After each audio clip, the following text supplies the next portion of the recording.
leo, lakini mechi zilizopita bado. Mechi zilizopita zilikuwa ni mchanganyiko kidogo, wakande, gimbi, muhogo, lakini mwisho siku watu wameshiba na timu imepata ushindi. Kande, gimbi na mihogo kidogo. Wani meipenda sana usemaji, ndio maana nimetabasamu, lakini yote kwa yote ni kikubwa zaidi ni kuelekea huu mchezo wa baadaye saa 2:15. Kikosi kilitoka kucheza mechi dhidi ya Gaborone United. Baada ya hapo hapa kati hatukuzungumza, lengo zaidi la kutafuta, tutaka tufahamu uimara wa kikosi chako.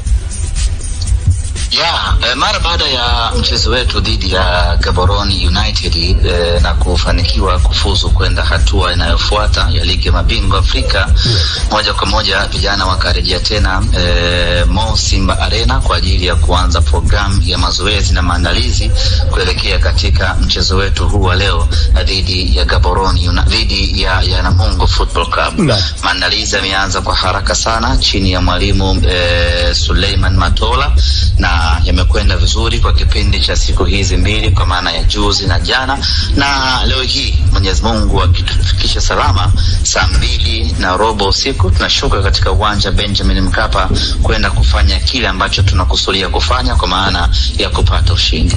Tunatambua na tunafahamu ya kwamba tunakwenda kucheza mchezo mgumu, lakini hatuna wasiwasi. Maandalizi ambayo tumeyafanya na ubora wa kikosi chetu inatupa matumaini makubwa ya kwamba tunakwenda kufanya vizuri. Unajua, tofauti na timu nyingine, sisi timu yetu imekuwa ikiongezeka ubora siku hadi siku, japokuwa level yake ya kuongezeka ubora ni ndogo kiasi ya kwamba mtu anaweza asione kwa haraka kama anaangalia mpira kwa jicho la wasiwasi. Lakini ukweli ni kwamba kutoka mechi ya kwanza, ya pili, ya tatu, unaona kuna improvement kubwa kweli kweli ya kikosi. Na hapa tunajikita kwenye maeneo ya kufunga magoli, kutengeneza nafasi, na laiti kama nafasi ambazo tunazitengeneza tungekuwa tunazitumia vizuri, tunapata magoli, hivi sasa tungekuwa tuko mbali kweli kweli kwenye ufungaji wa magoli. Kwa hiyo inatupa ishara ya kwamba timu yetu inapiga hatua, japo mwendo wake kama wa kinyonga kiasi kwamba huwezi kuona kama ni kweli inasogea, lakini ukweli ni kwamba timu yetu ina move kutoka sehemu moja kwenda sehemu ya juu. Naam, Ahmed, wachezaji ambao watakosekana leo ni kina nani na kwa sababu zipi kama wapo?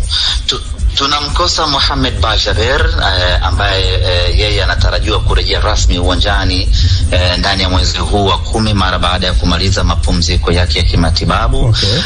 Lakini vile vile tunamkosa Musa Pinpin Kamara, aliumia goti katika mchezo dhidi ya Gaborone. Majeraha yake hayakuwa makubwa sana, lakini kwa kuwa muda ni mchache wa kupatiwa matibabu na kupumzika, madaktari wameshauri apumzike kabisa leo, asiwe sehemu ya mchezo. Lakini vile vile tunamkosa Abdulrazak Hamza ambaye huyu yeye atakuwa nje kwa muda mrefu kidogo. Madaktari wamesema atakuwa nje kwa muda wa wiki 8, na katika hizo wiki 8 tayari ameshatumia wiki 2 nje. Kwa hiyo bado ana takriban wiki 6 za kuendelea kupatiwa matibabu na kujiguza. Kwa hao ndio ambao watakosekana katika mchezo wa leo, lakini waliobaki wote wako tayari kwenda kuipambania Simba, kuipa Simba alama 3 siku leo. Ahmed, swali langu la msingi, na hili ni la msingi kweli kweli, mchakato wa kocha mkuu umefikia wapi? Na mpaka hivi sasa mmepokea CV za makocha wangapi, kutoka wapi na wapi? Nikijibu CV ngapi nitadanganya, kwa sababu iko kamati maalum ambayo inaratibu jambo hilo la kutafuta kocha. Na sijapewa mawasiliano yoyote ya kuambiwa tumefikia wapi mpaka sasa. Mawasiliano ya mwanzo niliambiwa ya kwamba mapema mara baada ya mchezo wetu wa Gaborone United kocha atakuwa ameshapatikana. Sasa bado sijapokea maelekezo mapya kutoka kwa mabosi wangu kunipa taarifa mpya. Je, mnyama mpya ameshapatikana na lini anatambulishwa? Lakini mchakato wa kumtafuta kocha unakamilika ndani ya wiki hii, kwa sababu tunachotaka ni kwamba wakati wachezaji wengine wameenda kwenye FIFA break, wameenda kwenye kuzitumikia timu zao za mataifa, wale watakao baki wawe chini ya mwalimu mpya, ili mwalimu huyo mpya aanze mipango ndani ya wiki 2, atengeneze timu kwa ajili ya kwenda kuwatumia katika mechi ya tarehe 17, 18 ama 19 ya ligi ya mabingwa Afrika dhidi ya Nsingizini. Kwa hiyo mwalimu anapatikana mapema wiki hii ili apate wiki mbili za kutengeneza timu kuelekea katika mchezo huo. Kocha Makombe yupo nchini hapa, Nabi, inatajwa pia mpo kwenye mazungumzo naye. Kwanza lazima tukubali ni mwalimu mzuri sana Nabi, na tayari ana wazungu wanasema added advantage ya kufundisha ligi ya Tanzania, yani anaijua vizuri ligi ya Tanzania.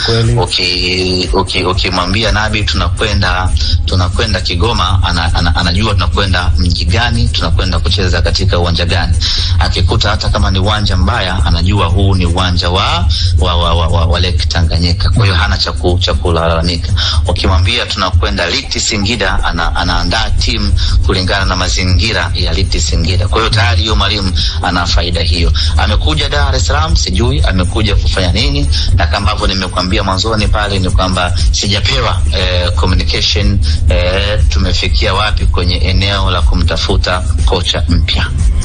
Okay, sawa. Jessica ana swali hapa. Jessica, swali kwa Ahmed Ally, karibu. Actually sina swali. Ahmed, uko vizuri? Na kusikia una raha kweli kweli. Na raha ya nyinyi watu wa nyanda za juu kusini, mmetufurahisha. Okay, lakini mimi nilikuwa nakukumbusha kwamba hii ndio nafasi yenu ya kuitumia. Ukiwa na maana gani? Namaanisha kwamba mnatakiwa muitumie nafasi mlionayo. Tutaitumia. Tunashukuru kwa kutukumbusha. Sawa. Tutaitumia. Sawa. Unaliona mbungi lakini linavyopigwa? Mbungi si umeona? Niliona. Nyundo za kichwa zinatembea. Nyundo za kichwa zinatembea. Walishika vibaya nyundo ikawapiga wenyewe. Bwana, kila laheri Ahmed Ally. Asante sana. Na ni kweli Mbeya City ni wagonga nyundo wa jiji la Mbeya. Asante sana Ahmed Ally. Pamoja sana. Naam, ni Ahmed Ally. Kama ilivyo kawaida, Kamanda, nilikukatisha lakini ulikuwa unaendelea kuchakata mchezo namna utakavyokuwa, lakini pia tutakuja kujazia haya ya Ahmed issue ya kwamba wachezaji wanaweza wasipay attention sana kwa kile ambacho Matola anasema, kwa sababu anajua kwamba huyu sio kocha mkuu na hafanya hivyo makusudi. Ninataka nikutolee, kabla Ashraf hajazungumza hapa, nataka nikutolee mfano wangu mimi binafsi. Nimewahi kuwa mwanafunzi shuleni na historia yangu kwenye upande wa nidhamu ilikuwa sio nzuri kidogo. Nilikuwa moja kati ya wale wanafunzi wa korofi watu kutu. Yes, sasa kweli mpenzi wa Mungu. Kuna mwalimu, nakumbuka kuna shule moja nimewahi kusoma inaitwa ABC Academy, iko Machakos, Kenya. Kulikuwa na mwalimu, ile ilikuwa ni shule ya kanisa la African Brotherhood Church. Lakini kulikuwa na mwalimu mmoja alikuwa ni mwalimu wa hesabu, anaitwa Mr. Musioka. Ndio binadamu pekee ambaye mimi nilikuwa nikisikia anaumwa na furahi. Yani na ukorofi wangu wote shuleni, lakini yule bwana alikuwa yeye shuleni pale alikuwa ni discipline master. Kwa hiyo ulikuwa ukikutwa na changamoto ukipelekwa kwake, yani yeye haoni tabu kukupiga fimbo 60, 40 na huo muda anao. Yani anaweza akakaa dakika 45 nzima na kuchapa tu. Kwa hiyo yule bwana mimi alikuwa siku nikisikia kwamba yuko likizo au ameumwa aje shule, yani mimi nafurahia kabisa. Umeelewa? Sasa sometimes wachezaji ni kama wanafunzi tu.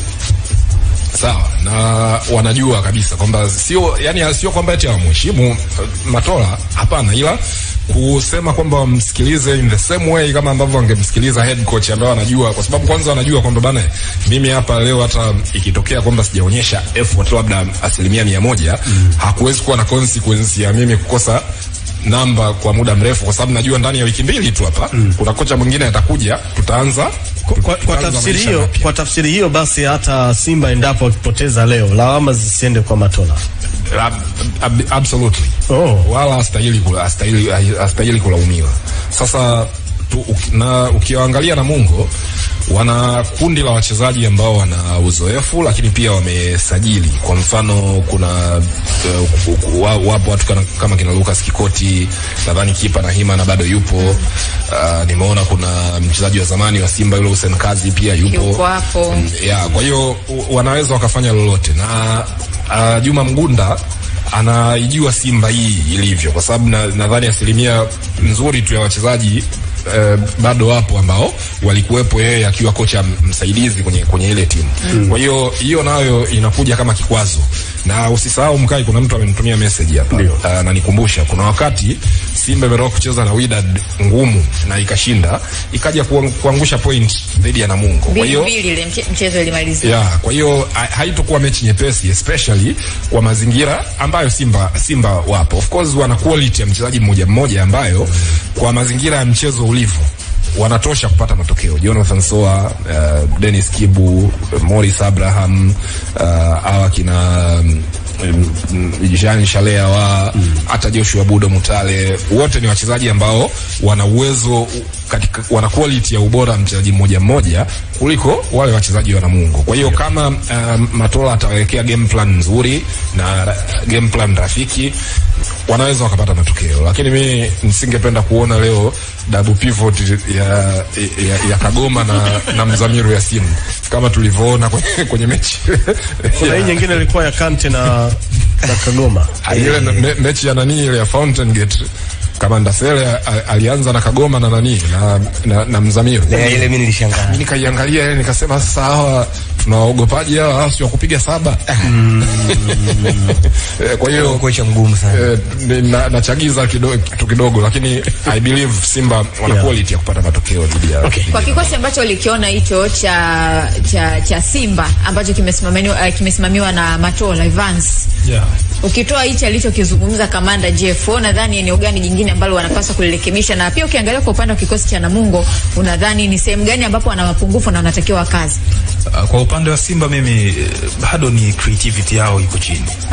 Yani ubunifu. Yes, kutengeneza hizo nafasi ambazo tunatamani kuona timu ikiwa ina flow vizuri kuanzia nyuma, tukifika kwenye eneo la mwisho tunatengeneza nafasi ambazo zitakuwa ni nafasi rahisi. Unajua kuna kutengeneza nafasi na nafasi rahisi zaidi.